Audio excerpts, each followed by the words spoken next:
বলতে চাই, গোপালগঞ্জ বাংলাদেশ থেকে বিচ্ছিন্ন কোনো দ্বীপ নয়।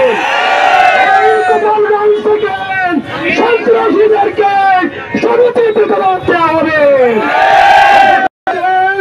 এনসিপির সমাবেশন যেভাবে সন্ত্রাসী লীগ, ছাত্রলীগ, গুন্ডা লীগেরা নির্মমভাবে অত্যাচার করেছে, আমরা তার তীব্র নিন্দা প্রতিবাদ জানাই।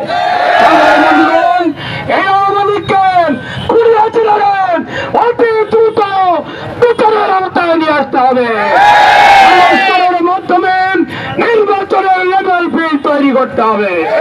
আসুন আগামী দিনের 19 তারিখের মহাসমাবেশ বাস্তবায়ন করে গোটা দেশবাসীকে নিয়ে সুন্দর সাম্যের বাংলাদেশ, ঐক্যের বাংলাদেশ, বৈষম্যহীন বাংলাদেশ করার উদাত্ত আহ্বান জানিয়ে সন্ত্রাসীদের বিরুদ্ধে দ্রুত ব্যবস্থা গ্রহণ করা, ঐক্যবদ্ধভাবে প্রতিরোধ করার আহ্বান জানিয়ে বক্তব্য শেষ করছি।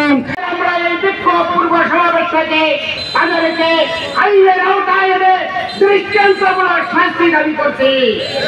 আর শেখ হাসিনাকে বলতে চাচ্ছি, কঠোর হুঁশিয়ারি দিয়ে কোন প্রকার পদক্ষেপ নেওয়ার অবগত আহ্বান জানাচ্ছি। পরিশেষে এই কথাই বলতে চাই, চলো